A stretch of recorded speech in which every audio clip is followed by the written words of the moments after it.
But like one of my favorite memories from back in the day was when I had a huge crush on him actually. I thought he was like the coolest. He was a drummer. He was like super punk. He wore like cut-off tees and his studded bracelet. And I just thought he was so talented, and I was like, wow. And then they were doing like a battle of the bands. I feel like it was like middle school, but maybe early high school.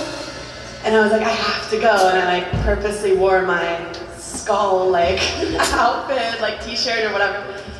Anyway, he killed it. It was amazing. He did a great job.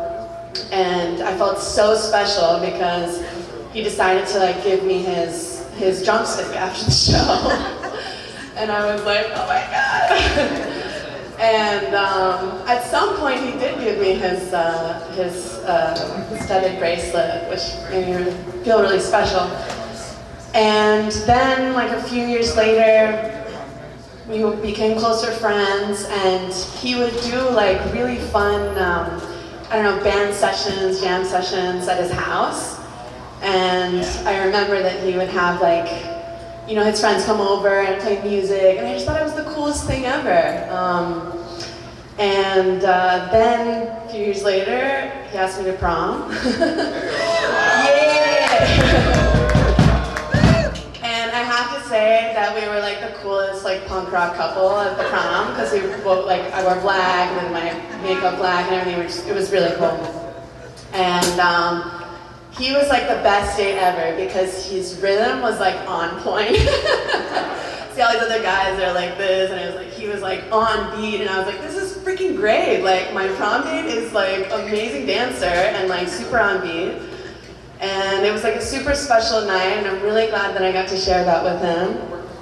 And we kind of lost touch like after high school, but like I would see his posts here and there. And then after a while we actually reconnected because I actually lost my father 10 years ago.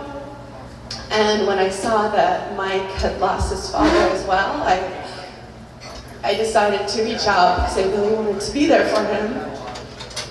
Because losing a parent is very difficult. Losing anyone is difficult, but with a parent it's very difficult.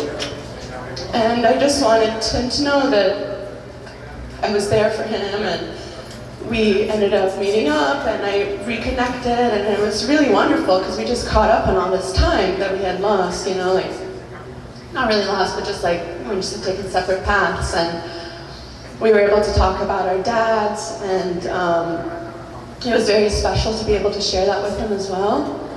And after that, we were able to, you know, he told me about his jams that he had at different venues, and it was really exciting to go and see him play again. And I'm really happy that I went because I have like a bunch of videos of him jamming that I looked at when I found out what had happened. The sad part of the whole thing is that we talked about some pretty deep and dark things together, and I felt like we were both, you know, going in a higher trajectory, and I was really proud of the progress that he had made in his life, and that he wasn't drinking, and that he was doing this beautiful, these beautiful musical things with his band. I'm really happy that I got to see him play with his reggae band. That was really special. So it was very, very devastating and heartbreaking to find out that he's no longer with us anymore, because he was just such a sweet, kind person. And I'm really glad that I got to take him to like my favorite Iranian restaurant. I'm Iranian, and he enjoyed it.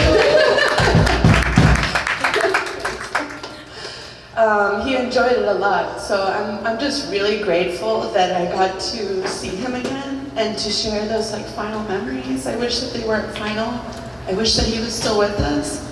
And I'm really glad that we could get together tonight and celebrate him, because he was just such a wonderful person, a wonderful, talented musician, and an amazing friend. So cheers to Mike. We love you. We miss